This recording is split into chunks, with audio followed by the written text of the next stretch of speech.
इस कार्यक्रम के पुण्यार्चक हैं श्री दिगंबर जैन मुनि संघ प्रबंध समिति रजिस्टर्ड, पार्श्वनाथ भवन, नाटाड़ियों का रास्ता, जयपुर, राजस्थान।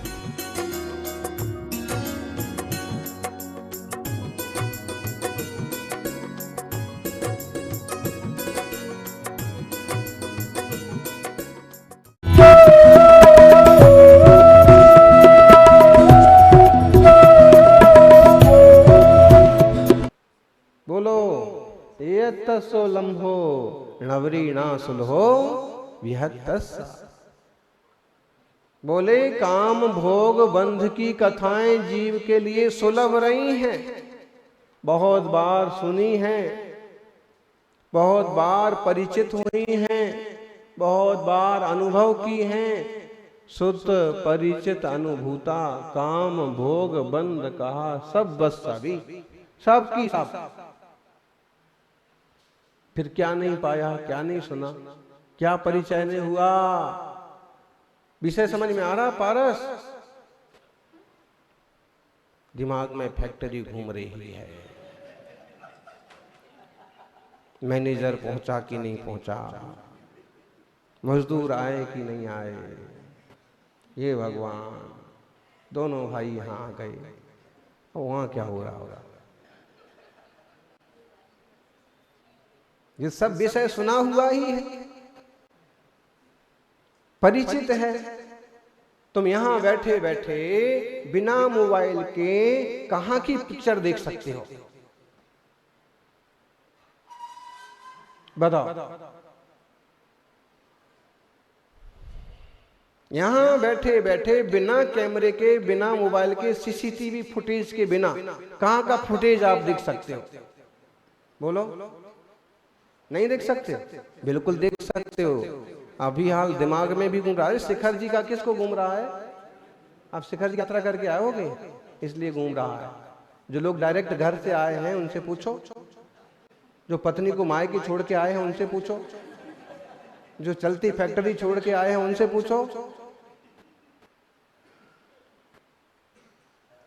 क्यों जी?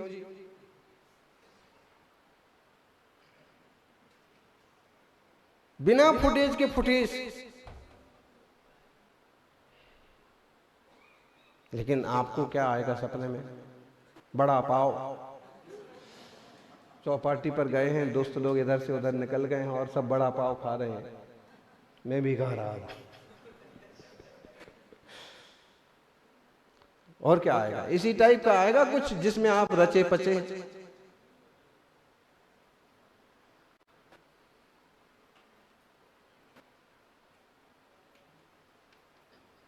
ज्ञानियों ध्यान रखो, ये सब स्रोत हैं, परिचित हैं, अनुभूत हैं, इसलिए बिना फुटेज के भी वो ध्यान में यूं टपक पड़ते हैं। अभी क्या कर रहे होंगे, अभी वहां क्या हो रहा होगा, घर में अभी बच्चे क्या कर रहे होंगे, आप बस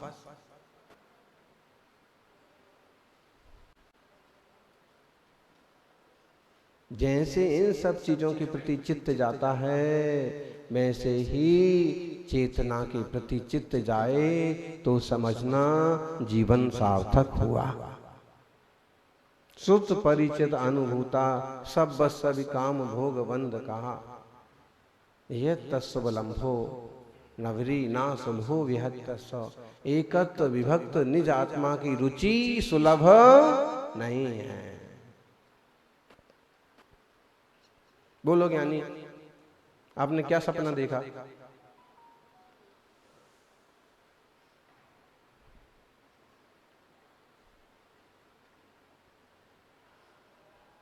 क्या सपना देखते हैं आप लोग? आंखें बंद हों तो वो सपना देखते हैं जो खुली आंखों में अधूरा रह गया, और आंखें खुल जाएं तो वो जो सपना देखते हैं जो बंद आंखों में अधूरा रह गया। और सपनों सपनों में ही जिंदगी, सपनों में पहुंच जाइए, स्वरूप पर जाइए। सपने अपने नहीं होते और अपने सपने नहीं होते। अपने गुणों की ओर दृष्टि करो। आप कहोगे महाराज जी ऐसे बोलते हैं, कहाँ गुण, कौन सी चेतना, हमको तो आज तक दिखी नहीं। इतने साल हो गए प्रवचन कर सुनते सुनते। चेतना को देखने के लिए खूब कोशिश करो, आंख बंद करके देखने की कोशिश करो। आंख खोलते हैं तो घरवाली सामने खड़ी रहती है। आंख बंद करो तो भी ऐसे ही और चीजें तो आ जाती हैं, लेकिन ये क्या चीज है चेतना, ये नहीं आती। चेतना नाम की छोरी आ जाएगी, खुद की चेतना नहीं आएगी।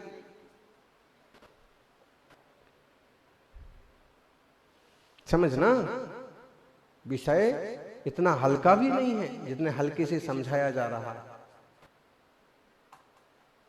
वस्तु स्थिति ये है कि सारों संज्ञाएं सारी संसारियों को लगी है, किसी भी कंडीशन में। आप कहोगे दुनिया का सबसे शक्तिशाली आदमी कौन है? कौन है बताइए? आज अधिकारों की अपेक्षा आप बोलिए, सबसे बड़ा सबसे शक्तिशाली कौन है? आप नाम गिनाएंगे, क्या गिनाएंगे? धन के मामले में पूछे तो सबसे शक्तिशाली कौन है? हाँ, आप तो अभी भी अंबानी अंबानी बोलते हो, लेकिन कितने बार अंबानी अडानी ऊपर नीचे हो गए। आपको मालूम है कि इससे आगे निकल गया था? नहीं, हमने तो एक बार सुन रखा टाटा बिल्ला, टाटा बिल्ला, टाटा बिल्ला, बस। लेकिन वो कितने बार ऊपर नीचे हो गए बेचारे, वो ही जानते हैं, उनकी आत्मा जानती। तो ऐसे ही जो आप बोल रहे हैं इनमें भी, और इसमें एक अनाड़ी के साथ, अंबाड़ी के साथ और एक दमाड़ी भी आ गया है। और कब कबाड़ी दवाड़ी बन जाए कोई भरोसा नहीं पड़ता, और कब जो है अनाड़ी कबाड़ी बन जाए उसका भी कोई। महाराज जी को नाम नहीं आते बराबर। अनाड़ी नहीं तो और क्या है? बेशकीमती सांसें और इसी में चली जा रही हैं। धर्म ध्यान की भी कोई रुचि हो, प्रैक्टिकल कोई जीवन में हो तो बात बने। इतना सारा संग्रह किया और आत्मी प्रवृत्ति ना सुधरी, आत्मीयता की दृष्टि ना बनी, तो बोलो क्या फायदा हुआ? आए थे हरि भजन को ओटन लगे कपास, आए थे कछु करन को करन लगे कछु काम, आए थे जिन भजन को धोबन लागे चाम। समझ में आ रहा? किस किस को समझ में आ रहा है? बोलो ज्ञानी अम्माओ। अम्मा बोलते हैं, बहुत प्यारा शब्द है। अगर अपन इस तरफ की अपेक्षा से बात करो तो बड़े बुजुर्गों को माँ को अम्मा बोलते हैं, और कर्नाटक की तरफ से बात करो तो छोटे बच्चे को, अपनी बेटी को भी अम्मा बोलते हैं। तो प्यारे शब्द हैं, पूज्य शब्द हैं, अच्छे शब्द हैं। बताइए, आए थे कुछ करन को करन लगे कुछ काम, आए थे जिन भजन को धोबन लागे चाम। चाम धोने में ही तो ज्यादा समय जा रहा है जी। हिसाब लगाइए, सजने संवरने में कितना टाइम जाता है। पहले तो कहा जाता था, पहले तो जोक्स बनते थे कि अगर आपको कहीं मंदिर जाना है तो पत्नी को 1 घंटे पहले के बोल के रखो। जैसे आपको मंदिर जाना है 7 बजे तो उनको बोल के रखो 5 बजे जाना है, ताकि वो 3 बजे से समरना चालू कर दें और 7 बजे तक तो तैयार। लेकिन अब ये केवल स्त्री वर्ग पर लागू नहीं होता, आजकल भाई लोग भी वो भी समझ। चाम धोने में, चमड़े धोने में समय जा रहा है। उपलब्धि क्या हो रही है लेकिन उससे? द्वात्रिंशत् का सामायिक पाठ में दूसरे नंबर का जो श्लोक है, शरीरतः कर्तुम अनंत शक्तिम विभिन्न मातमानमपास्त दोषो जिनेन्द्र कोशाद्यु खड्गयष्टि तव प्रसादेन ममास्तु शक्ति। क्या कहा है? शरीरतः कर्तुम अनंत शक्तिम विभिन्नम आत्मानम अपास्त दोषम, सारे दोषों से रहित जो आत्मा है मेरा अपना, उसको भिन्न करने की शक्ति मुझे प्राप्त हो। शरीर से आत्मा को भिन्न करने की शक्ति हे जिनेन्द्र देव मुझे प्राप्त हो। कैसे? ऐसे कोशाद्यु खड्गयष्टि, जैसे कोश से तलवार को अलग किया जाता है। म्यान से तलवार को अलग कैसे किया जाता है? हैं? अरे भाई, तलवार और म्यान अलग अलग हैं। पहले तो ये निर्णय हो कि तलवार और म्यान दोनों अलग अलग हैं। अगर यही भरोसा नहीं है, यही निर्णय नहीं है, तो तलवार और म्यान को अलग अलग कर सकते हैं क्या? वो तो ऐसे दिखती है कि एक ही चीज है, पकड़ते वक्त भी ऐसे दिखती है एक ही चीज है, जब तक उसमें घुसी है तब भी लगता है कि एक ही चीज है। एक ही है क्या? शरीर ताकर तू मनंत शक्तिम विभिन्न मात्मानमपास्त दोषम जिनेन्द्र कोशा दिवखड्गयष्टि तव प्रसादेन ममास्तु शक्ति। इसको कैसे गाएंगे? यह अनंत बलशील आत्मा हो शरीर से भिन्न प्रभु, ज्यों होती तलवार म्यान से, वह अनंत बल दो मुझको। क्या मांगा है?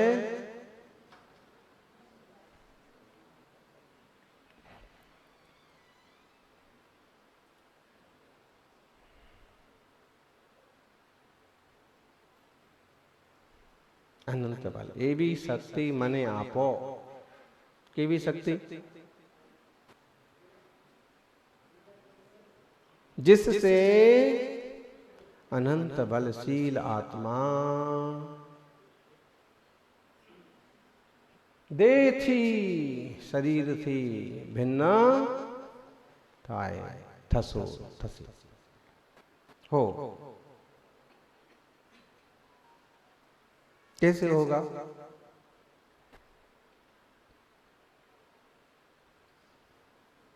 उसी की तो सेवा करने में लगे हो, केवल म्यान धोने में लगे हो, म्यान चमकाने में लगे हो, म्यान सजाने में लगे हो। मालूम है ऐसे ऐसे सम्राट हो गए कि जिनकी म्यान सोने की, जड़ी तलवार लोहे की है, तो म्यान तो उनने हीरे मोती सोने से चमक जड़ रखी है, और तलवार तो लोहे की होती है, लेकिन उसकी मूठ वगैरह पर जो होते हैं उस पर भी हीरे मोती लगा दिए। लेकिन वो हीरे मोती और वो म्यान के ऊपर लगी हुई सोना की चमक वो किस काम आने वाली? युद्ध के मैदान में क्या काम आता है? म्यान काम आती है कि तलवार काम आती है? ऐसे ही जब कर्म और आत्मा का युद्ध होता है, जब विकारों से युद्ध होता है, तो यह देह काम नहीं आती है, आत्मा की चमकती हुई तलवार ही। जैसे म्यान भिन्न हैं, वो एक और आता है ना, म्यान मोल करो तलवार की, पड़ी रहन दो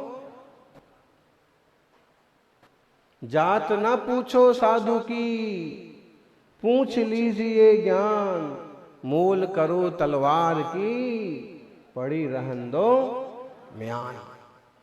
साधुओं की जात मत पूछिए, कौन गांव से आए हैं महाराज जी,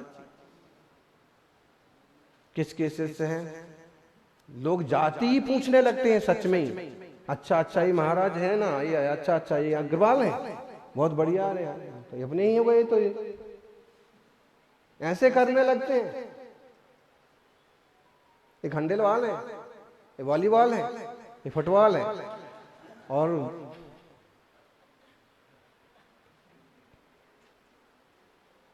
परवार है, गोला पूरब है, हुमड़ है, अमुक है, ये उपजातियां हैं जैनों में, और उनकी बड़ी अच्छी समृद्ध परंपरा है। लेकिन साधु चरित्र आने के बाद इन सब की गिनती नहीं होती है। न उन साधुओं को करना चाहिए और ना गृहस्थों को। क्या करना चाहिए? चाम मत देखिए, उनका काम देखिए, साधना।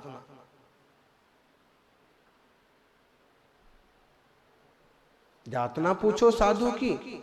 अरे आम जनता से भी सार्वजनिक प्रवचनों में यही कहा जाता है कि तुम साधुओं की जात मत पूछो कि जैन साधु हैं क्या मुख साधु हैं। अपितु ये साधु जो वीतरागता का मार्ग बता रहे हैं उसको स्वीकार करो और अपना कल्याण करो। तलवार की मोल करो, म्यान की नहीं। मतलब हुआ आत्मा की मोल करो, देह की नहीं। तो केवल देह के स्तर पर न जिए, आत्मदृष्टि संपन्न बनने का पुरुषार्थ भी करें।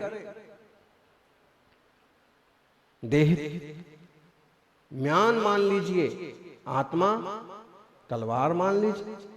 फिर यही तो प्रार्थना की है कि जैसे म्यान में से तलवार अलग कर दी जाती है, हे भगवान ऐसे ही मुझ में ऐसी शक्ति हो कि देह से चेतना को भिन्न अनुभव कर सकूं। आत्म स्वभाव परभाव भिन्नम मापूर्ण माद्यंत मनंतमेकम विलीन संकल्प विकल्प जालम प्रकाशयन शुद्ध मथाभ्युदेति।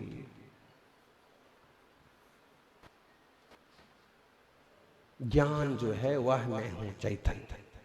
देह तो सबको दिख ही रहा है, पहचान में आ ही रहा है, सार समाल में सब लगे ही हुए हैं। उससे आगे अपने निज स्वभाव की रुचि हो, चैतन्य तत्व की पहचान हो। ज्ञान जो है, आनंद स्वभाव जो है, वेदना संवेदना जो है, वह मैं हूं।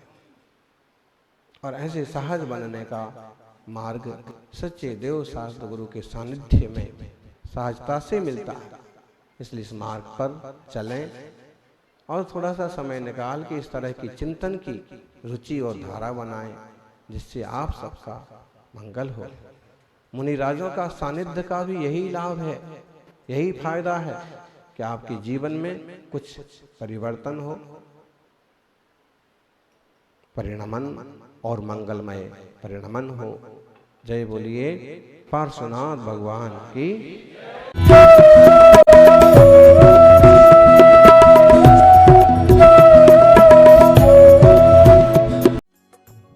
इस कार्यक्रम के पुण्यार्चक थे श्री दिगंबर जैन मुनि संघ प्रबंध समिति रजिस्टर्ड, पार्श्वनाथ भवन, नाटाड़ियों का रास्ता, जयपुर, राजस्थान।